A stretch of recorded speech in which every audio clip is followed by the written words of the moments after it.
Welcome back, everybody. I hope you're all fantastic. We have an absolute classic unit on the bench today, the Yamaha REV 7, which is a reverb and effects processor. It is essentially kind of like a 2-rack unit SPX90 with a parametric EQ, but without the pitch effects from the SPX90. And they make full use of the extra real estate that you've got available here. There's a touchpad to quickly enter values, a whole row of controls to easily access parameters. You can recall presets either from the factory presets or your own user presets over here. There's the controls for the 3-band EQ, which is super handy if you're using this on like a reverb bus or something like that. There's a mono or stereo switch, even though this isn't true stereo, it sums the inputs.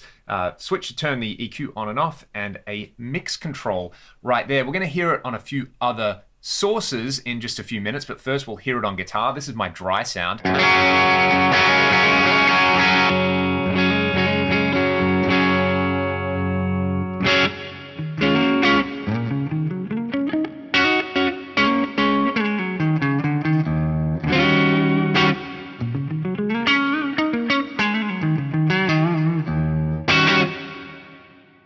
So that's the large hall, which to my ears sounds perfectly fine. What I like to do with the EQ is basically kick it in so that I'm rolling off a bunch of low end and a bunch of high end. Let's have a listen to what that does on the reverb tone.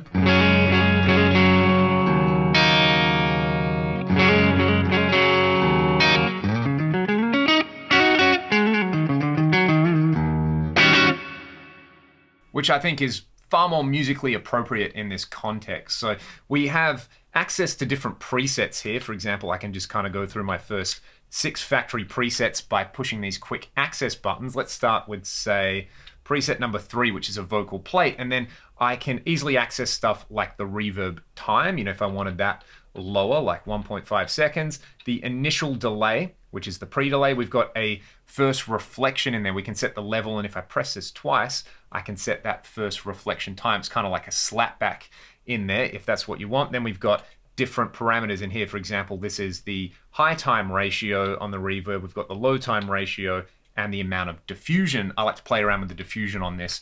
Is the EQ, let's leave it out for now.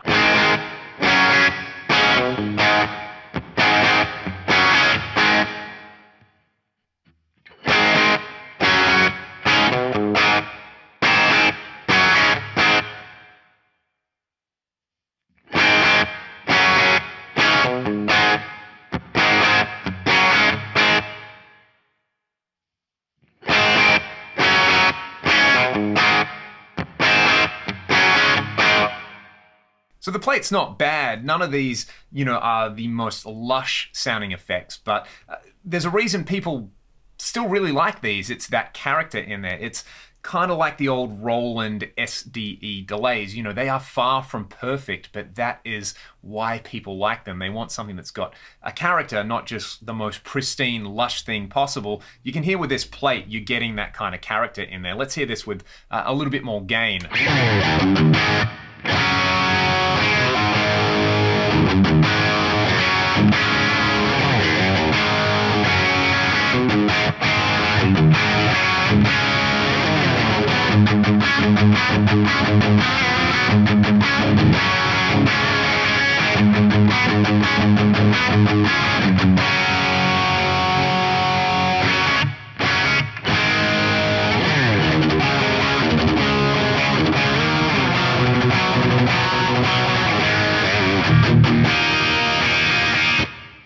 So there's several reverbs in there. I'm quite fond of just the factory early reflections preset, just to kind of thicken up a guitar tone. Let's hear it totally out and then in.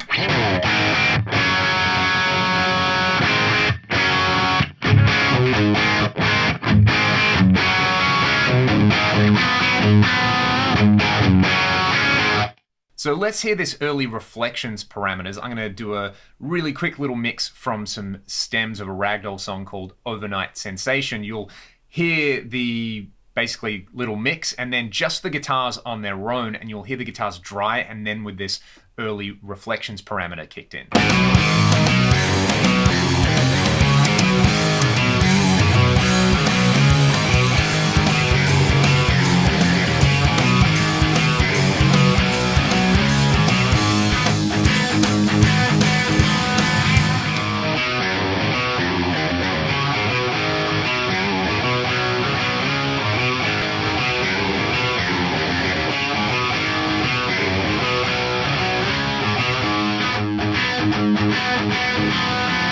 to come back to that and talk about the drum sound on there in just a little bit, but you can also assign user memories. So I want to get straight onto the things that are not reverbs in here. So if I hit user memory, I can bring up different patches that I've saved. The first one is using the stereo echo in here. I've got it set up for a basically like 300 millisecond, 400 millisecond delay. I think that's what I've got anyway. Let's see, 330 and 440. So close enough right there.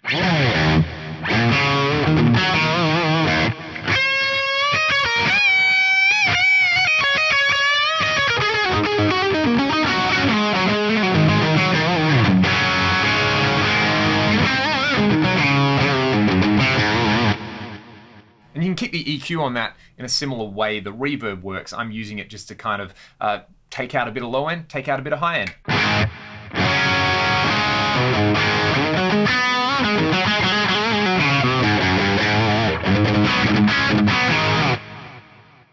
So that one's quite nice and subtle there. Essentially, it's the same as a stereo echo in the SPX90, which I really like as well. My second preset over here, let's make sure I'm still on the user memories. No, I'm not on the user memories. It's the old, what's happening here? Here we go, this is what I want. This is the large hall reverb, and I've just basically dialed it in for guitar.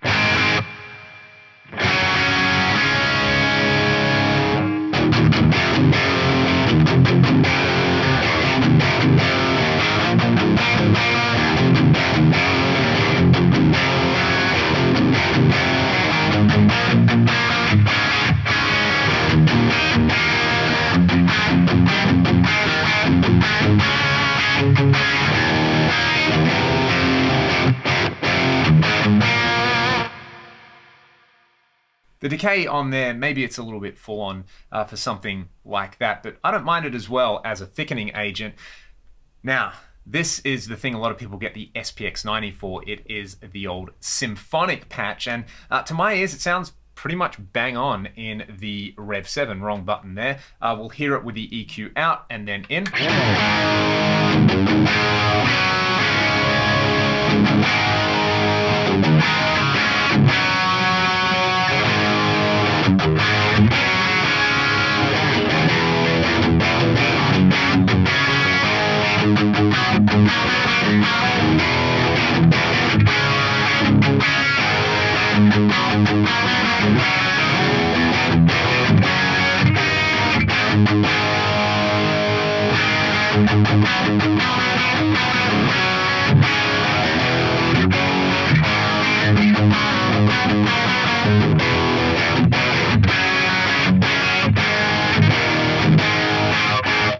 So the EQ is probably cleaning that up just a little bit too much there. So that's a symphonic patch. It's another unit that does the symphonic patch. If you can't find an SPX90, maybe one of these is what you want. The gated reverb is super cool on guitar. Again, just kind of is something to add a bit of body. It's a thickening agent again, like the early reflections and like the other reverbs in here.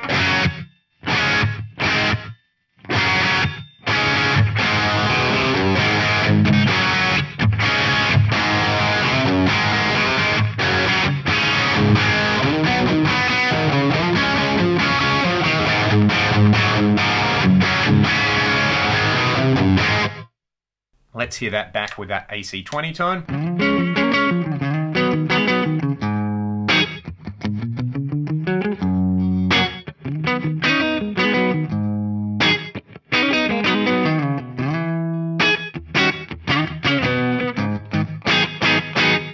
That's kind of nice. I really like the gated reverb in there, and I like it in the SPX90 as well. Then we have this chorus B. I think this is pretty much stock. I might have increased the depth just a little bit.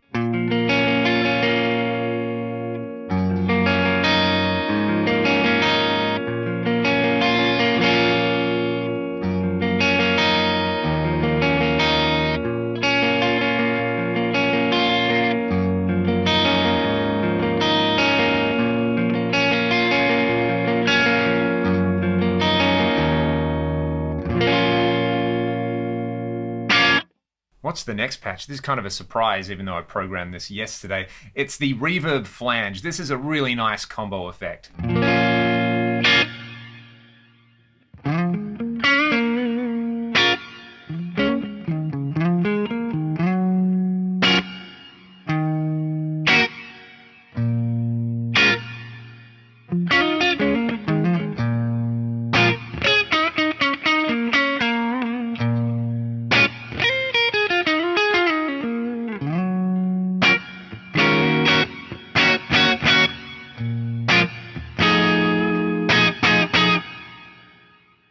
That's got a bit of character going on in there. You can see this was very much the start of what became, I guess, the multi-effects craze or the multi-effects thing. You can only run one effect at a time, but then you're starting to get these like hybrid algorithms in there, like the Reverb Flange. And then there's a bunch of other presets we can access. What's really interesting is, let me see, how do I go to the memories? Let's go down here. So the factory memories, which are like 1 to 30, have a bunch of presets like this kind of kick drum preset or a snare drum preset. They're very much designed to just be plug and play. So what I'll show you is, again, that Overnight Sensation stem will just hear the drums. I'm going to do it dry, then I'm going to add this kick preset to the kick and the snare preset to the snare. So there was a bit of reamping and bussing going on, and then the gated reverb on kind of like the rooms and the toms there, which really, I think, adds quite a cool vibe to it. So let's hear those 3 presets in action on some drum stems.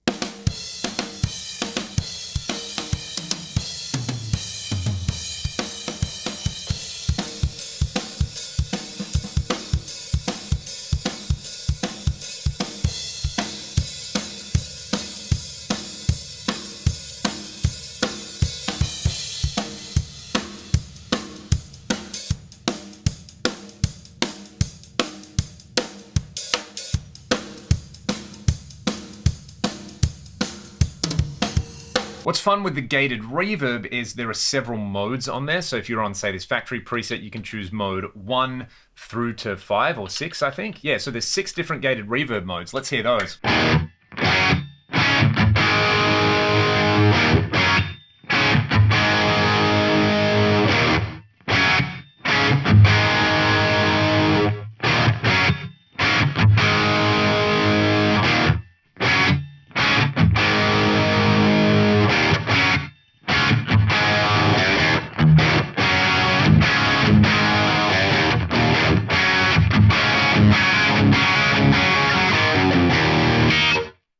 Like I said, I really like the gated reverbs in here. And there's reverse gated reverb as well. 6 modes on that, but mode 4 is my favorite.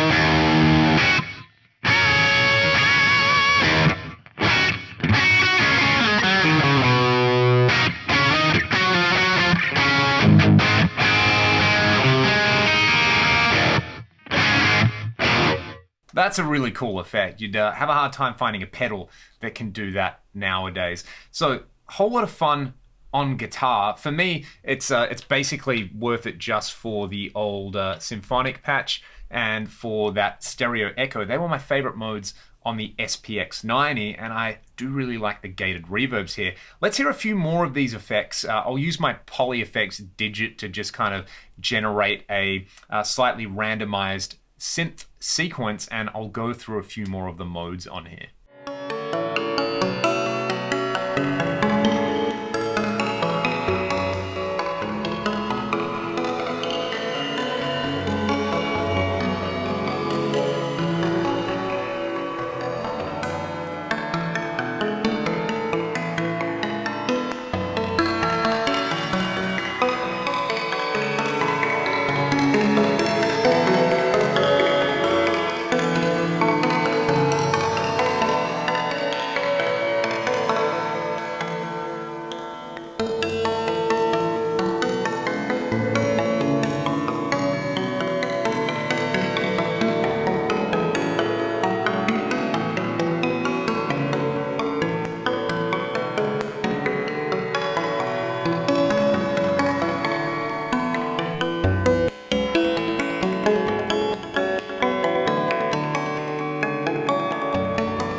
Does the trick, right? And you start hearing some of what this unit got used for a lot in that whole era, you know, mid 80s, peak synthesizer, peak drum machine, peak kind of dry sounds, and then you run it through something like this and it adds character and it adds that human element in there. I'll show you one last little thing I've been enjoying. We're back on the symphonic patch, but you can change the output phase. You can make this sound super duper wide, and whenever you play the symphonic patch, you have to play this riff.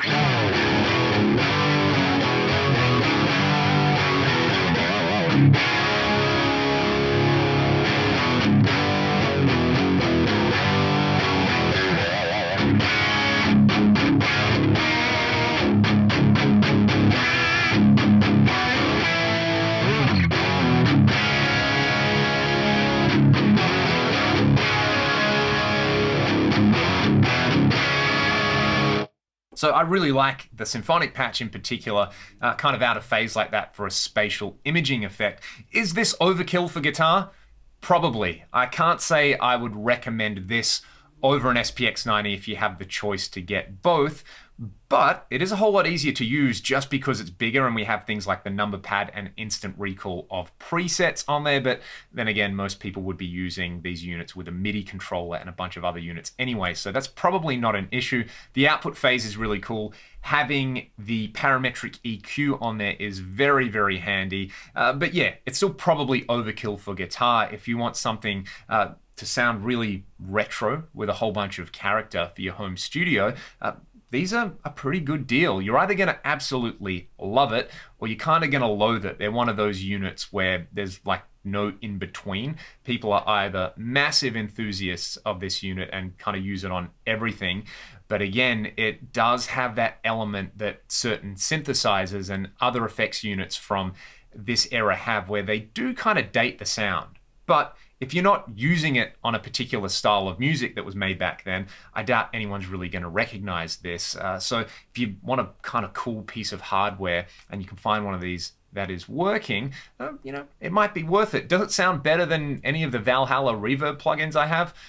No, I would probably still use those. I prefer the sound and I prefer the ease of use, but playing around with stuff like this, I still find really inspiring and really useful, because before you had plugins, this is how you had to put effects on your tracks. So from a mixing perspective, that's really interesting. And I really do want to do some more stuff with this unit. It sounds pretty cool. You know, the SPX90 sounds pretty cool and it's a great guitar processor, and this almost has all the same stuff and it's got a few little extra tweaks. So let me know what you thought of the Yamaha Rev 7, especially if you've got one of these and you're using it in your guitar rig or in your home studio. I would love to hear from you all, and thank you all so much for watching the video. See you next time.